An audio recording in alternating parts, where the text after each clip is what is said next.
Welcome to People and Profit, your essential business briefing. Coming up, we speak to the CEO of Paris's stock exchange operator Euronext about how they're preparing for Brexit. Why controversial reform of France's wealth tax has become a lightning rod for the yellow vest protesters. And shoes for rent. Has the sharing economy gone too far? First up, though, with less than 3 months to go, we still don't know what Britain's exit from the European Union will look like. The UK Parliament resoundingly voted against the government's withdrawal deal, leaving the possibility of a no-deal Brexit on the table. That's bad news for businesses in the UK and across the European Union, who are left facing mounting uncertainty about the effects on their livelihoods. Well, one company that has been making preparations for Brexit is the stock market operator Euronext, which operates exchanges all across Europe, including here in Paris. Stéphane Bougenat is the chief executive of Euronext. Thank you very much for coming to speak to us. Thank you. Tell me about the preparations that you've been making for Brexit. Well, like all the companies in the finance sector in Europe, on both sides of the water, we have been developing and deploying significant efforts over the past 18 months to get ready to all sorts of scenarios. And clearly there was a switch over the summer where we moved from a multiple scenario approach to a single scenario preparation, which is a no-deal Brexit. So basically we plan for the worst and we hope for the best. It seems that so far that has been the only practical strategy any sensible business can deploy. And what does that planning involve? Well, this planning was all about making sure that all the members outside the European Union were ready in terms of connecting to the platform within the European Union, making sure that all the uncertainties about possible post-trade issues would be properly addressed by the relevant regulators, making sure that the European Commission understood precisely the sort of arrangements that were needed in form of transition arrangements in the event of no agreement, and helping each other. So I think the finance sector is relatively or pretty well prepared. I'm more concerned about industrial and commercial operations that are not as familiar as we are with coping with regulatory transformations. The finance sector is used to tackle profound regulatory transformations. Industries, commerce, services companies are less used to that. So if there are some issues, I would expect that they will be more visible in the industrial and commercial domains than in the financial sector. So in the event of a no deal, will there be significant disruption, or are you prepared fully for that? No, we are prepared. You can never be fully prepared because, this is our core scenario. We are massively prepared, and it's a financial sector collective effort that involves preparation of the supervisors, preparation of the regulators, preparation of the members, preparation of the full chain of financial players.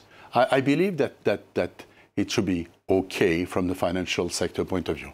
I'm more concerned about what could be the consequences on underlying industrial and commercial companies. Have you found that you're actually able to win business from the UK as a result of Brexit? We have not factored in any of our plans the sort of positive impact of Brexit, because I don't believe in this sort of a story about all the substance of London evaporating, etc. It's not going to be the case. For the moment, the top priority and the only thing, in my view, a reasonable business leader should do is to prepare for the worst. We'll see when the dust settles how things are going to be. One thing is sure, most of the substance that is being transferred from London to the European Union is moving to 4 cities: Frankfurt, Paris, Amsterdam and Dublin. We are agnostic, but in this respect, but Dublin, Amsterdam and Paris are parts of the Euronext family of exchanges. So we are very confident that what we observe in those 3 cities will mean more financial players active in those 3 cities, so eventually more business to us. Another expansion bid that you're making at the moment is for the Norway's Oslo Bourse. Is that a bid that you hope to win? Well, this situation it was a bit surprising because it was solicited by the shareholders. We did win an auction in December organized by the shareholders.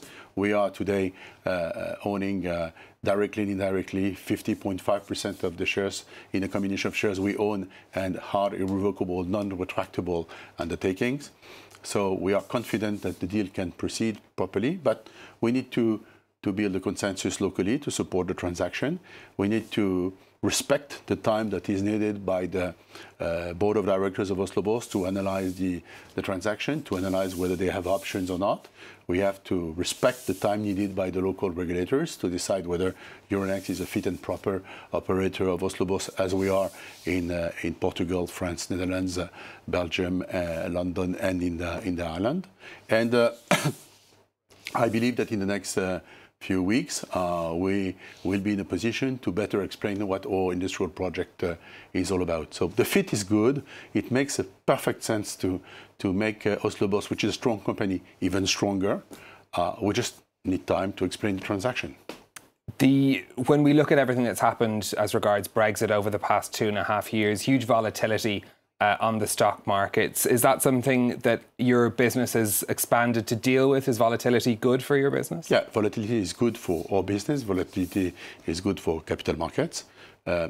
We are ready to absorb peaks in volatility. One of the highest volatility peaks have been after Brexit decision, for sure.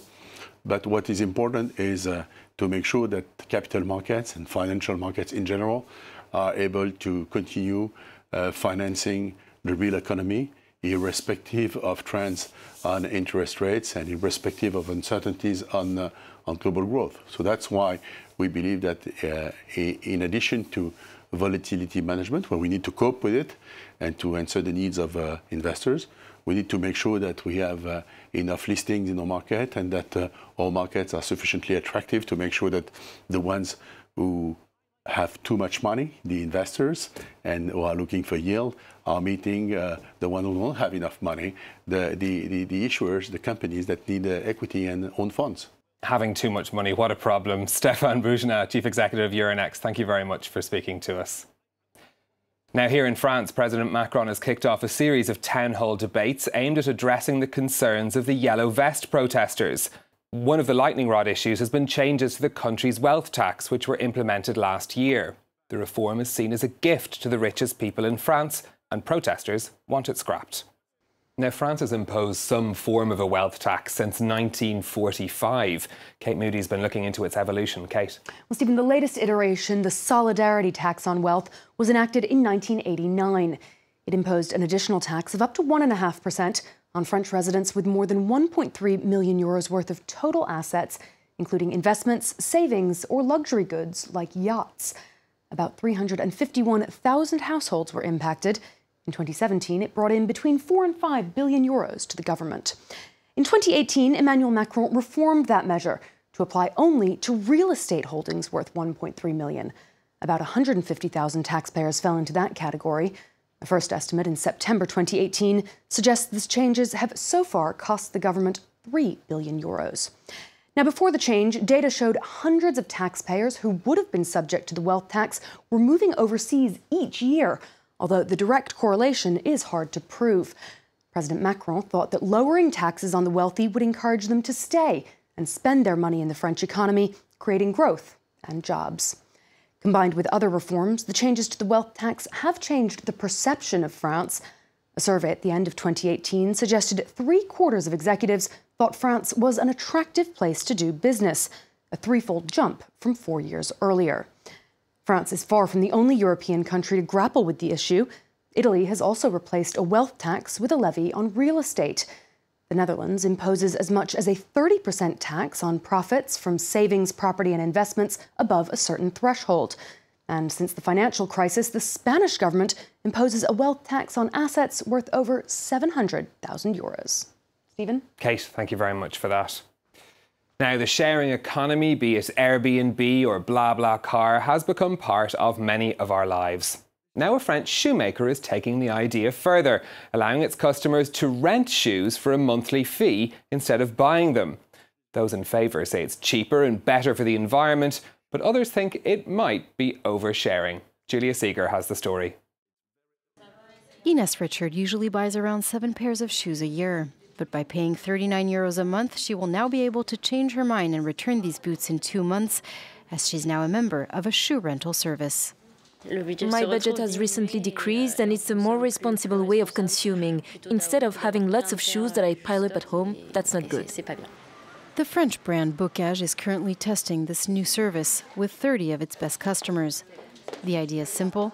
After 2 months, the customer can either buy the shoes at a 60% discount or return them so another person can rent them. No, I wouldn't rent shoes. Other items, why not, but not shoes. Yes, it's definitely a hygiene issue here.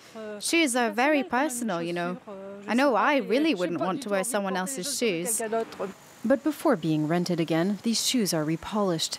They also undergo an antibacterial treatment in this machine. We're going to try to extend the life of the shoe and repair it as best as we can, to make sure the shoe can live a second, third or fourth life, to increase its usage cycle. This refurbished pair of shoes will only be resold online, a way for the French brand to attract younger customers. In the long run, our goal is to adapt supply and demand and decrease our purchase volume to increase the life cycle of a product. Bocage's rental service will apply to some 300 items as of March. The company is going to reduce the monthly fee to €29, but for now only plans to offer the service for women's shoes. Well, do get in touch with your thoughts on that story. You'll find us on Facebook at France 24 Business, or you can tweet me at NewStephen. Until next time, thanks for watching.